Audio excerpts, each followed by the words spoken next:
Welcome to another episode of Nuggets with Sauce, the podcast dishing up bite-sized insights you can sink your teeth into, served with a saucy take on common leadership challenges by your host, Michelle Lawrence.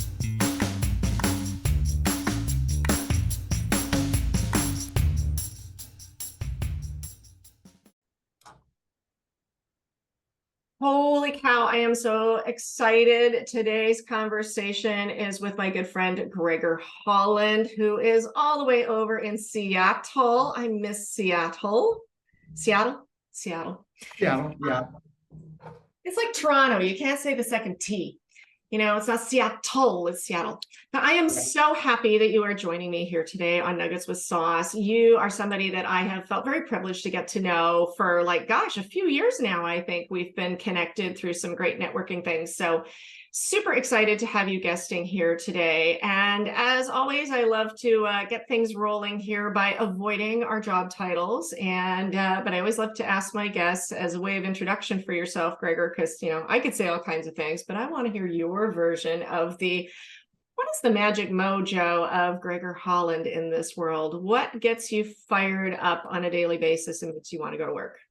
Yeah, so I'll start with the job title without the title. So what I do is I help businesses offer better benefits at a lower cost while keeping their employees healthier. Wonderful. We need a lot Sounds more like of a that. lot, right? So we'll be able to unpack that a little bit Well, as we go deeper into the conversation here today. But in terms of the things that get me, excited in the morning, and how I try to make the world a better place, in my personal life, there are a couple organizations here locally in Seattle that I care a lot about and I volunteer with throughout the year. First one is called Youth Care. Their focus is getting kids off of the streets, out of the path into a life of homelessness and into stable housing, trained for a life of or a successful life off the street. So they help them with career development skills, get their GED. And then they also partner with Kaiser. So they've got free on-site medical facilities for any of the youth that they serve. So a bit of an overlap into, my professional there. But that's a great connection point, great leaders run with their passions, right? That's your purpose. There's great alignment there. I love hearing that. That's wonderful. Totally. And the way I get to go and help them the most is, or most often rather, is by making lunches at one of their facilities that's just a couple blocks from the office. I also love to cook, so it's another pairing of, things that I enjoy or something I enjoy in a community that I like to serve. Love that. I love that. I love the idea of the service. I love the idea of the alignments, the connectivity between the personal and professional. This is all the kind of stuff that I want to unpack in a program like this and get people thinking about. So thank you very much for sharing that. All right. Now, next thing before we start dipping our nuggets into sauce here today together, what's a recommended read, listen, or watch on your list for our viewers and listeners? Yeah, I recently started watching a show called Suits for the first time. So it's been around for a while, right? I think it ran for almost 10 years, and I'm barely in season Wait a 2. minute. Is that the one with, dare I say the name? Is that the one with Meghan Markle? It is the one with Meghan Markle. So I guess that's maybe how she became famous. I didn't really know who she was, prior to marrying into the royal family because I hadn't seen Suits before. So now I'm getting to learn about her, professional backstory a little bit. Yeah. But something I really enjoy about the show is, it's a legal-based show, right? You're having all these lawyers and legal battles with other strong lawyers, and it started to force me to think in like different and creative ways. So now I look at the actions of others, whether it's maybe a prospect or, on the flip side, another broker or competitor. And I try to figure out, okay, well, here's what I see them doing, but what is their actual goal or what outcome are they trying to achieve through these actions, and trying to, take it another level deeper in understanding people and, what drives them. So it's not just pretty faces and really nice suits and outfits. There's actually some really good strategy thinking behind there. Exactly. Exactly. And it's got unhappy or happy royalty, depending on your point of view. Fantastic. Awesome. Well, thanks for sharing that. Okay, but the real reason we're here, this is all fantastic, of course, but the real reason we're here is we want to dive into a few nuggets. Mm-hmm. And put a little sauce on that. So I think you were saying to me that you're thinking that the appropriate sauce for what we want to talk about today is going to be what? It was a tangy hot sauce. So, we're bringing some heat with the conversation today. We're diving into a topic that gets people fired up. It will be, a healthcare and health insurance focused conversation here today, but we're gonna have a sweet little twist to it because it's not just all doom and gloom, right? We're gonna have some key insights there for how to avoid some of this heat and bring a sweeter flavor into the mix. I love that. I love how you're riffing with this. I mean, that's perfect. And there's so many things that get me all fired up and crazy. And, if there's one thing, as I can't stand is when we have like waste in our world. And it's like, there's a lot of things that are wasted in terms of opportunities or money in the space of benefits. So I think there's a lot for all of us to learn in that space. And just before we, decided to record this, I was sharing my little level of misery right now, where I was saying, my little doggo, Jenny, went in for dental surgery today. And let me tell you, I'm thinking a lot about insurance, and not just for me, my husband now. I'm thinking about, maybe I should have been, thinking a little more about pet insurance. So maybe at some point we'll touch on that, but we'll mostly probably talk about the people stuff. But, I always think, hey, what can leaders learn, or maybe what are some things that they're not seeing or thinking about in the space that you're noticing is like, oh, here's a missed opportunity, or here's an oopsie that we really should be putting on the radar and paying more attention to. Yeah. One thing that I hear every year, and especially, in the last few months, because it's been the busy season, so to speak, right? We see 60-70% of businesses renew between January and December 1st effective dates. So having a lot of these conversations frequently in the last few months. And one of the most common things that I've heard from both my clients and prospective clients is that my employees need blank network. So usually that's going to be the blue card. So one of the Blue Cross Blue Shield or the affiliate carriers across the country, they give you access to this blue card. And everyone likes it because it is a known thing, right? If you have I just want to make a disclaimer. Not that Blue Cross Blue Shield or anybody else out there cares. We are not getting kickbacks. There are no toaster ovens for either one of us for naming them. Just want to make that clear. No affiliation, no sponsors. We're just naming a commonly known name like McDonald's. Okay. Right. Thank you. That is a good call out. I want to make that clear. But oftentimes I hear comments like that, and it's not tied to just Blue Cross Blue Shield or any of the affiliates. It can be tied to United Healthcare, Cigna, Aetna, Humana. Somebody knows a name, and that's the name they know. It's like brand names in anything, right? When it comes to insurances and insurance companies and so on, it's a market like any other market. This is America. And you've got your burger joints and fast food stuff, and you've got all your different flavors and choices for what's in the market for insurance. Yeah. Right. It's like a credit card. People like seeing, Visa or MasterCard more than they like seeing some other companies that maybe aren't as widely accepted. Right. And it's very similar. People just think I've got that brand name. It's a widely accepted card. The more widely it's accepted, the better it is. And that's where not true? But that's not necessarily true. And here's why. Well, a couple things. One, all these cards now, for all those companies we mentioned, there's like 90 to 95% overlap in all the networks anyways. So we're not really seeing a difference in the access that they drive. And so then it's like, well, what are the differences between these? And, I would push back and say, we don't want access to every doctor. Are Michelle, in any industry, are all of the same profession created equal? I'm even thinking of our, if we were going to go back to the analogy of fast food, a burger's a burger to some degree. There's a drive-through, but then there's like, but then we always have our preferences, don't we? I mean, there are some places, I don't eat fast food a whole lot, but I'm like, I know whose fries I like better than others. They're not all equal. They're not all the same. We do have or whatever the case may be. It's the location, it's the vibe, it's Right. where I say the secret sauce. Mhm. And so if not all doctors are created equal, and we already know all doctors don't cost the same, right? Because you'd see a No. different bill wherever you go, regardless of whether it's the Yeah. same procedure or not. Right. So why do we want access to all of these doctors, whether they're good or bad, and whether they're expensive or inexpensive?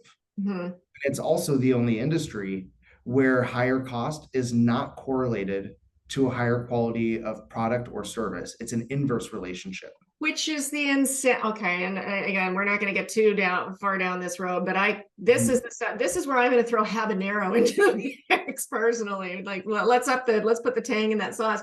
But it is crazy that, I mean, this is the dynamic that we live in America, but it is crazy, and it's so true. And I don't think people are thinking about this. That's right. This is the one time where you can't correlate that, paying a premium price gives you a premium product Mhm. or service or outcome, which is nuts.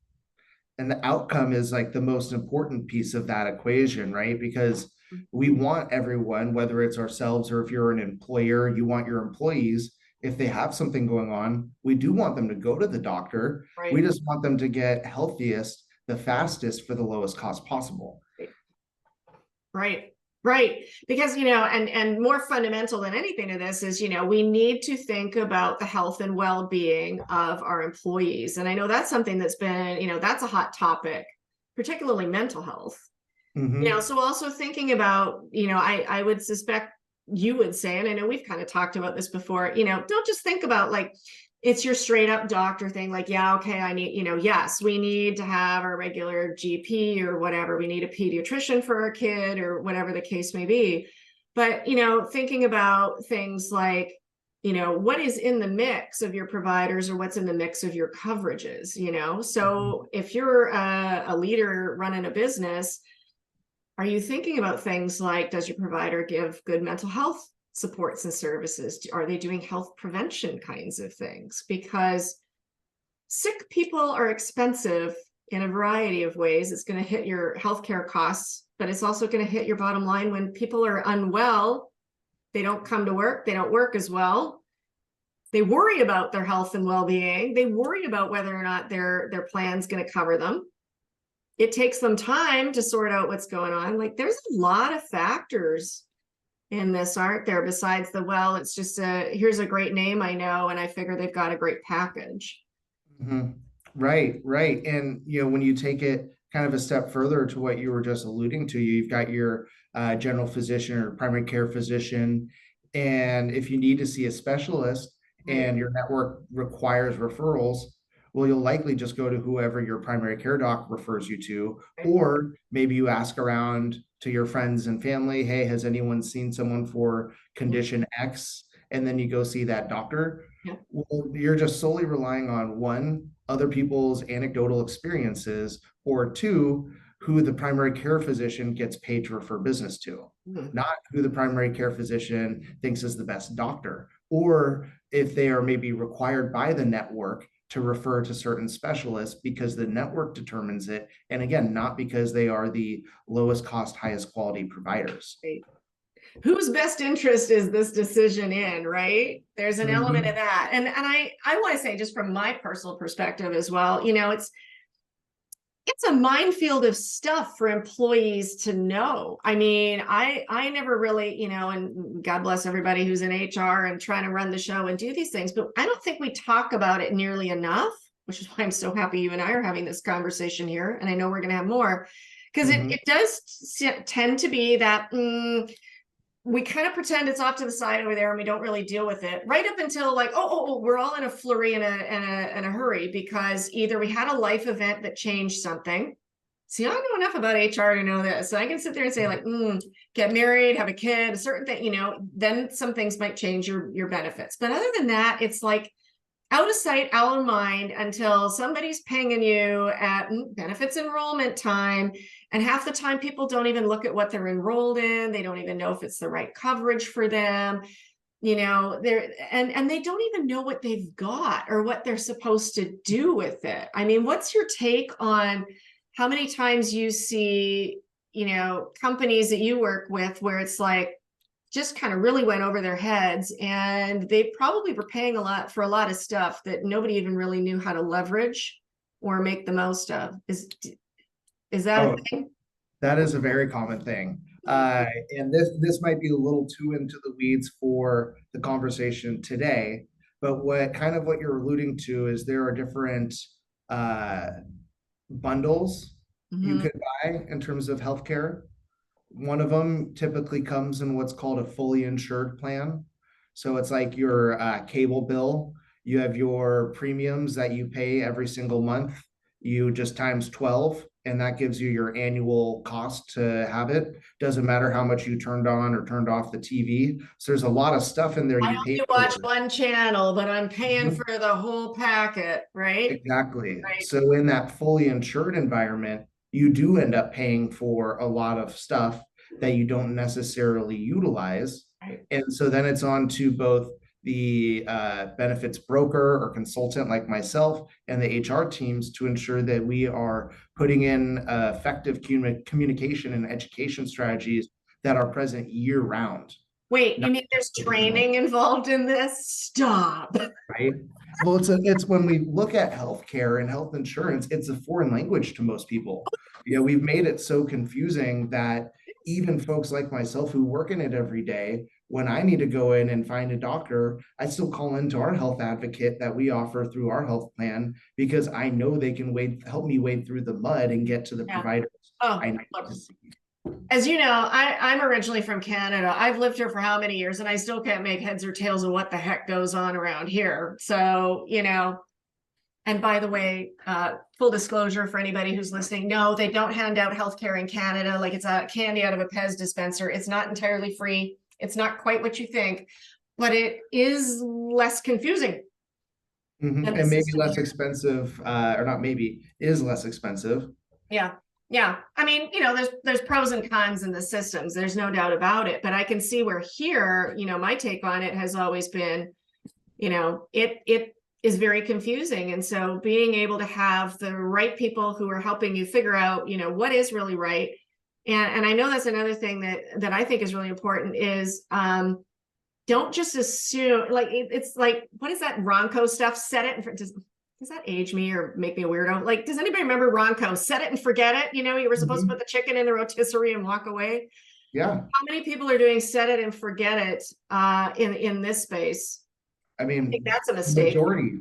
Yeah, and that's one of the challenges with this space and trying to bring on new clients is I'm trying to force them to change their thinking Mhm. because they've gone into it historically where it's a reactive process. They get their renewal and then they figure out what they need to do to get to the price that they can stomach within their budget for the next year. And Yeah. then they just rinse and repeat year over year over year, Yeah. and there's no real strategy or processes put into place where we can try and impact the plan. So impact the plan meaning, can we get the employees, like I said, to those high quality, low cost doctors so they get healthy faster? Yeah. Can we do things where we're putting in contracts that are rewritten? So say like the pharmacy plan, your rebates aren't going through back to someone else, they go through to your health plan or to you, the Right. member. Like what can we do Yeah. that is different and proactive and Right. strategic instead Yeah. of being in this, hey, I got your renewal, what do you need? Okay, I'll go beat up the carriers, and you still probably end up with an increase and benefit design changes. And then year over year after doing that, you end up with this benefit plan where maybe originally you had all this strategy, like we know this will be competitive against who we're fighting for talent in our market. Right. Well, you've gotten away from whatever that strategy was because you're just like, oh, well, we've got to tweak this deductible this year to get the Yeah. renewal down. And now we're changing the out of pocket. Maybe you used to have a copay plan. Now we only offer an HSA and no buy up option because at one point you're like, we have to save money. So you just keep doing all these things to Yeah. save money and you end up with plans that aren't very high quality. Maybe you end up spending more money because benefits is a piece of the attraction retention equation. I mean, that's table stakes in many respects, but there's pieces within that that are either going to differentiate you from your competition or not. And again, one of the things that should probably differentiate you from your competition is don't put it on autopilot. Right. Right. I mean, Right. the only time I've heard that it works on autopilot for insurance was a friend of mine recently told me the horror story of her daughter's dog back to veterinary medicine. But by the way, a lot of people want pet insurance, and rightfully so. The only good story I heard about autopilot was somebody who the dog ended up needing surgery. They thought that the pet insurance had lapsed, and weirdly enough, as luck would have it, it had auto renewed. So they Wow. lucked out on that one.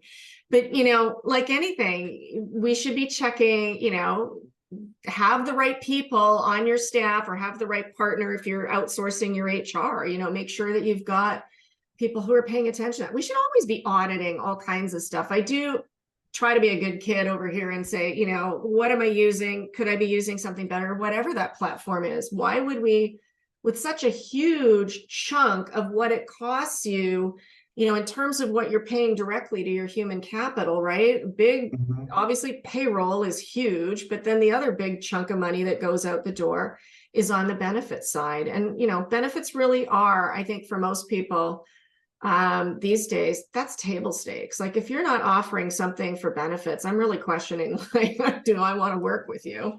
Right. But being able to speak to that clearly and promote those things and keep that conversation flowing and keep that awareness and education throughout the year. I used to work at a place where, HR had stepped in, and I personally thought this was pretty cool. Like there's a theme for everything practically every day of the year, if not every month. Like February is Heart Health Month. So they started running a program where it was about education and awareness and things around prevention and also, but reminders around, and what kind of stuff do we have in our benefits package that could be helpful for you on this topic this month. And so it was keeping this on the radar for the staff, because otherwise people might be paying into a lot of stuff that, if you're not using it, why are you paying for it? Right. Right. I cut And the cable because I wasn't watching it anymore. right, yeah, it's a good point. You were paying for things that you didn't want to pay for, or because you weren't using them. So you Right. found a more cost-effective route to get the services that you wanted. Yeah. Yeah. And speaking of paying, and this is where I think we're going to get into a little bit of the hotter stuff, but we've kind of we nudged up against this one, but I think it's well worth it. The whole thing about pharma costs. Yeah. Is that, when you think about what it's costing you in general, and then you think about, again, like it or lump it, medication can be very pricey in this part of the world. And we got to get really smart about, again, what are people paying for? Do we have options around that? Are we educating our employees enough about their options? What are you seeing in that space? Because I think a lot of people, I would imagine a lot of people listening and watching us are going to be like, this is a real bugbear. Yeah, first thing I would call out is asking about an experience or a familiarity. And are you, and to the listeners, are you familiar with the Good RX card and why it exists and how it works? Most people probably say yes to the first question, but They've probably seen the ad. yeah, they've seen an ad, they know it exists, but they don't know why it exists or how it works. Right. And the reasoning behind that is pretty straightforward. Rebates are built into the pricing of all medications, whether you get them through a health plan, whether you get them paying a cash price at the register. And the way that they can get passed on to you is by utilizing that Good RX card. So that is solely just a way to have rebates flow to you through to you as a member and get your costs down. Right. But And what again, happened? Good RX is not giving Greggor or myself anything No. for mentioning them. We're just saying this is the reality in which we live, and this is an option that you've got. And it's a very common thing that I hear, Yeah. competitors of mine, other brokers and consultants say, hey, we've got an HSA plan, so you should just not use your health plan for your pharmacy and just use that GoodRx card. And I don't think that's a great solution necessarily. It's a workaround to drive down costs for one piece of an employer's employee population, but I don't think it solves the root cause of the issue, which is why aren't people able to get their medications through their health plan and realize those rebates? And you just touched on something there that I think is so critical. Root cause, get to the heart of the matter. And yeah, will it take you a little time to dig in? Yes. Is it worth it? Absolutely. Because if you don't ask the right questions and dig deeply enough to say, like, why are we paying so much money for this? Why do we have this plan? Why are we doing it this way? Why is this like dig deeper into those questions, because you could save a boatload of time, money, resources, angst, and headaches.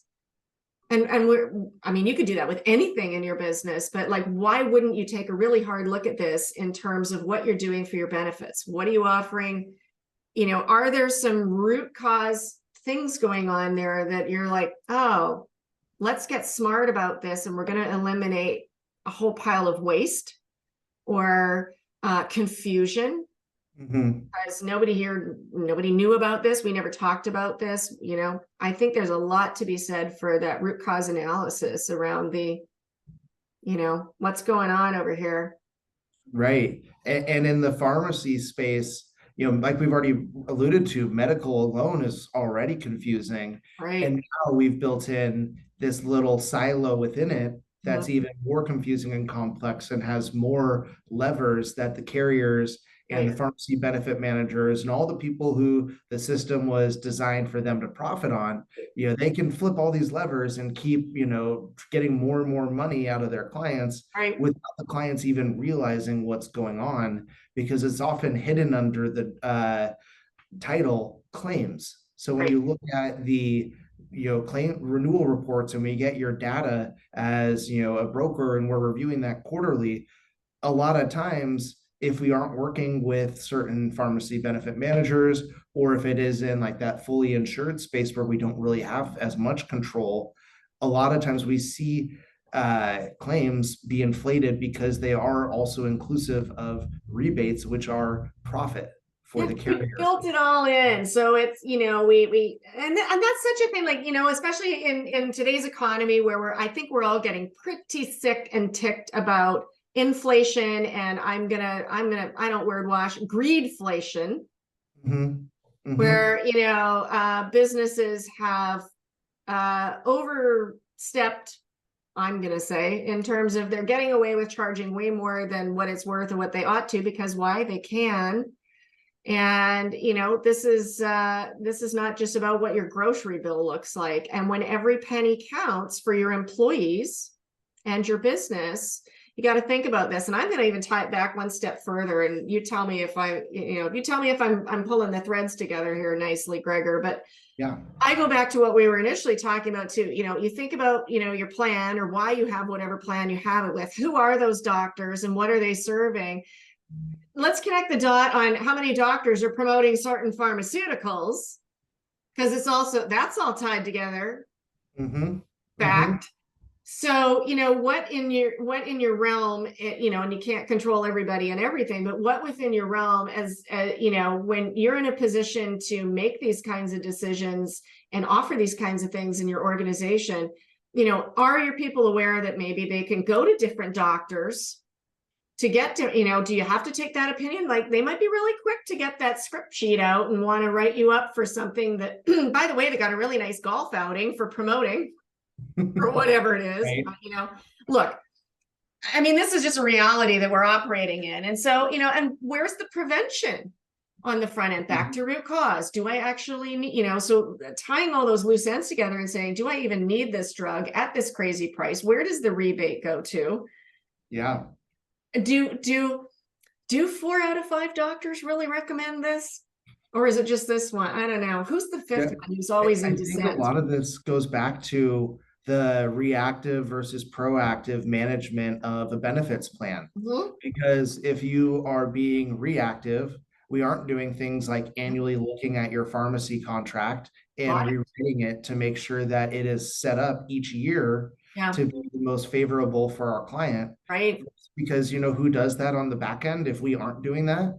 The pharmacy benefit manager every single year and the carrier every Somebody's, single yeah. year. Somebody's So going to win out of this, and you want it to be you in your business. And, you know, that's a great, this just popped into my head too, where I'm thinking, you know, how much did your company maybe change in a year? Like you might have increased or decreased your staffing. You might have, you know, we have an intergenerational workforce. If you have younger workers, their needs might be very different. Some of them are probably still on mom and dad's plan or whatever.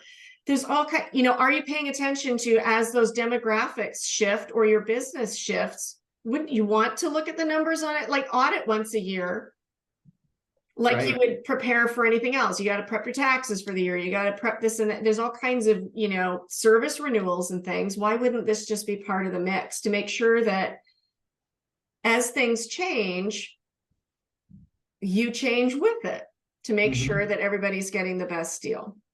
Right. And not to toot my own slash USI's own horn too much, but every April we roll out what we call a annual benefits benchmarking study. I think it's better, would be better labeled as an opportunities assessment or an audit, but people don't like those terms when we're talking about it from like a marketing standpoint. No one's like, I don't want to get audited, what? But we should be doing it every single year for our benefits because like we've already called out, it is an important piece of that attraction and retention aspect of it. And so if you aren't comparing your plans to accurate data, so when we roll this out in 2024, you will be comparing your plans, your 2024 plans to other 2024 plans versus most of them being a rear view look. So it'd be 24 versus 23.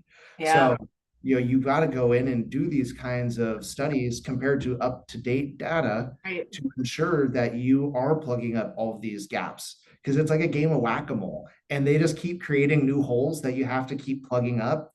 And we need more and more hands to keep plugging up all of these holes, right? And the game is usually rigged to the not to the player. And you know, why would you put yourself at risk for any of this stuff? Right.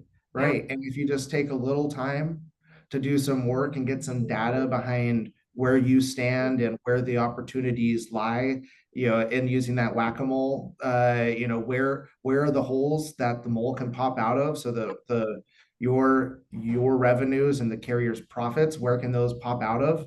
And how do we find ways to plug those all together or, you know, shrink it so it's not as much of a impact, you know, to this year and to future years renewals. That makes perfect sense. I mean, you know, I've said for a long time, and I think it's true for, you know, and I'm right. But I'm just be like, we measure what matters. And so this should be something that we should be measuring, to your point, you know, and if you want to say audit's an ugly word, okay. But, you know, I like what you say. This is, you have to look at these things as opportunities. This is not about punishment. This is not about, you know, it's not about just looking in the rearview mirror, but it's also to say, as we move, having that forward thinking that says, what can we learn from maybe we missed a couple things last year. So how do we make that better for next year? It's not about punishment. It's not about making mistakes. It's about learning and anticipating and being strategic. As opposed to, like you've said a couple of times, which I think is very true, we're very reactive. I mean, medicine in general in this part of the world is like, you know, we wait until something catastrophic happens and then we charge an arm and a leg and maybe we take an arm and a leg for it. Not a good model. You know, if we could be more strategic and think proactively on the front end about what we're doing in anything that we're doing in business. But I love how we're talking about this benefit space, because I think it's just, there's so many moving parts when you're trying to run an organization, and this can just get lost in the wash and the shuffle. But this is, again, one of those measure what matters opportunity spaces where we could sit there and say, like, wow, for, you know, probably for the amount of money that could be, and angst and everything else that could be saved by properly looking at your opportunities and being strategic, I don't know, you could probably hire one or two more people to help take the load off, you know, take the mental strain and the stress and the burden off of your staff. I mean, think of what you could reinvest back into your business that you otherwise basically just blew out the door to the doctor's offices or the pharmacy. We're not bashing on doctors by no means, but it's a system and it's a business. So be smart in your business. Right. About the medical business. And if you want to, bring in Lazarus Learning and do some new module and you don't have the budget for it, well, why don't we look at your benefits and try to find a better way to manage that? Because a lot of times people are like, we don't have the budget for these initiatives. Nope. Well, if I look and see you're drastically overspending on your medical and dental vision and everything, we can find some dollars that we can reinvest back into the business. And depending on the business, maybe they want a truck. They're a trucking company, they need a tractor, they need learning development, they need a new person for whatever the role is. We can find money a lot of times, and it's not just like most of my competitors do, where they say, hey, we raised your deductible by $1,000 and we saved you 10%. It's just like, no one wants that. Absolutely not. Absolutely not. Well, listen, I know we're going to have more conversations about this in the future. I think these have been some great nuggets that you've shared. I hope this is really getting people thinking. This always gets me really thinking, and I don't even live and breathe in the benefit space, but it makes perfect sense to me that this really needs to, if it's not on the radar, it needs to be on the radar. This is totally a case of, the sweet side of this on the sauce is opportunities knocking. And that's a beautiful thing. If you think that you don't have the right stuff, you have every opportunity here to, get connected with somebody like Greggor, who's going to really guide you through and make sure that, the sweet upside of this is if it's not working quite the way that it should, you can get it working much better for you and everybody in your business. So Greggor, I thank you very much for joining me today. Love chatting with you. So we're going to have you back. Yeah, thank you so much, Michelle. Really enjoyed being here. And like you said, as always, we have such great conversations. So looking forward to the next one. You bet. Thanks so much. Thanks for joining this episode of Nuggets with Sauce. I hope we fed your appetite for insights and information on how to improve your business. Be sure to like and subscribe so you never go hungry for more thought leadership.